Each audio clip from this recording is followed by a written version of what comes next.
Negra had loomed large since the very announcement of this Vuelta, and today was a chance to take it on. Nervous times for everybody. At the sign-on, well, not much conversation, I must say. Big smiles from the organisers. They've had a great race, and today it was about to go white hot. Unbelievable racing it was. And when you look at the altimetry, a loop that included twice over the Cordillera, and then of course the big climb itself, Giro D'Italia, with ramps of 24% over the last 3 kilometres. You heard that right. No wonder the day started cagey.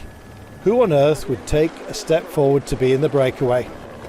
Well, ultimately the likes of Kasper Asgreen decided that he would indeed go for it. Otto Martin from Euskaltel as well wanted to join the party, and we had a whole sequence of breakaway formations, some looking more serious than others, but riders just couldn't decide who was going to be up the road. Even Wout van Aert decided that he would join the fun, chased down and indeed neutralised a little bit later on, while others were just working their way clear of the peloton.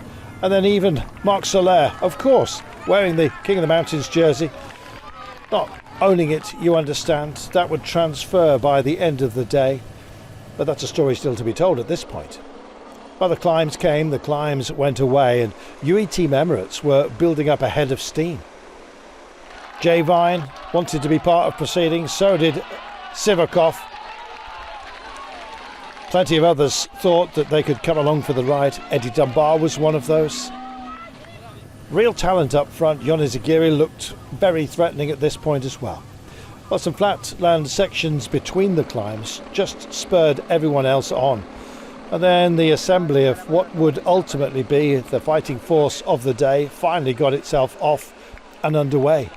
But it was an uneven spread of talent, I think it's fair to say. And indeed, when the climbs came, they started to split them up. Likewise, the peloton, they couldn't decide on who would invoke the chase, and ultimately that duty fell to T-Rex-QuickStep.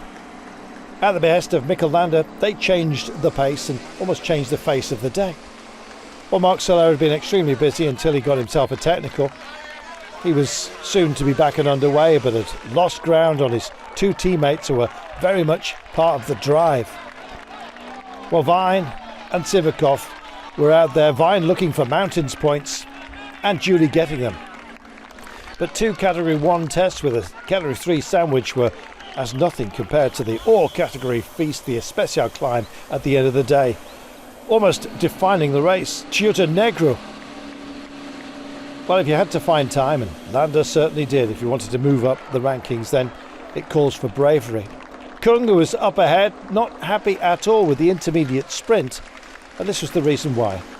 UAE Team Emirates handing out a bottle too close to the sprint line and hampering Kung. Complaints would surely later, of course, bring a fine. Primož Roglič was feeling just fine, quite frankly. He made a bike change. The gearing altered for the climbs. Well, too close to the car, too much pacing, and as a result he got himself a 20-second penalty added to his time by the end of the day. Well, time is what this is all about, and sometimes it feels like a time machine when Primož Roglič is there, riding like he did in the past before his back injury, and looked extraordinarily brave. Meanwhile, out front it was now settling down within the break. Sivakov was doing a job, so was Vlasov and Pablo Castrillo. It became a trio up front. Meanwhile, further behind, the GC was battling as well as the clouds rolled in and put fog upon the finish line. Landa, running out of teammates, went for it. Ben O'Connor, the race leader, was absolutely following him. Primož Roglič was not going to do anything silly at this point. Kuss also in the vanguard, and so were plenty of others. Eddie Dunbar at the back here. Up towards the pointy end, Richard Carapaz. Well, suddenly, just in the last 3 kilometres, or the worst part of the climb, and Castrillo just went for it. Flew away from almost the argument of Vlasov and Sivakov as to who would it be. Well, Castrillo had another answer. It could be me. Well, it certainly was, don't forget, on stage 12. Could he do it again?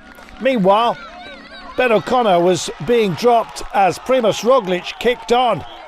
And the crowds out in force, screaming home their new superhero, Paulo Castrillo. Meanwhile, Dunbar was off the back. Adam Yates likewise couldn't deliver today. But Roglič, how much strength would he have, and what gap would there be on Ben O'Connor by the end of the day? Enric Mas was magnificent. Well, he tried to attack Roglič, of course, earlier in this race and would try again here. Meanwhile, Castrillo was still there, bridging over to him. Vlasov arrived. Sivakov had just been distanced, and now distancing Roglič was Mas. And still Castrillo tried, stamping on the pedals. Vlasov was determined to get back to him, but in the end had to pull the pin. Roglič himself was indeed still wrestling with the mount, and as the clouds continued to thicken, we could barely see our winners crossing the line. Winners plural, this man, well, stage wins plural, his second, Castrillo taking it brilliantly so. Doing an amazing job to roll over the line in front of the very brave Vlasov. Sivakov not that far behind either. And then we waited to see who amongst the GC players would cross. Mas and Roglič with the same time, and not too far distanced either. Coming out of the gloom, Ben O'Connor, who stays in the race lead. But what a find we have in this Vuelta. Castrillo has emerged.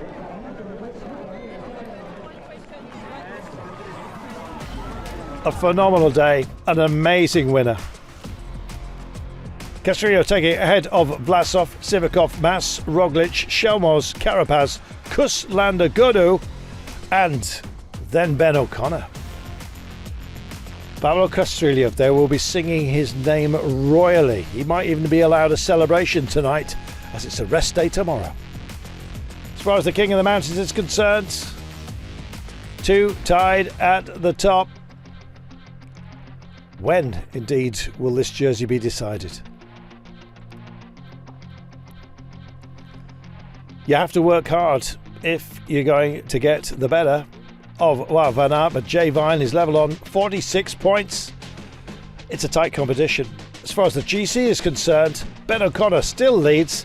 It was by a lesser margin, but extended by a 20-second penalty for drafting for Primož Roglič, who now sits at 1:03. Ben O'Connor is still in red. How magnificent is that? Will he be by the time stage 16 is unwound on Tuesday? It is, of course, the mighty Covadonga. So many stories to tell. Such an amazing race. It is far from over. Every day is magnificent. We'll see you Tuesday after the rest day.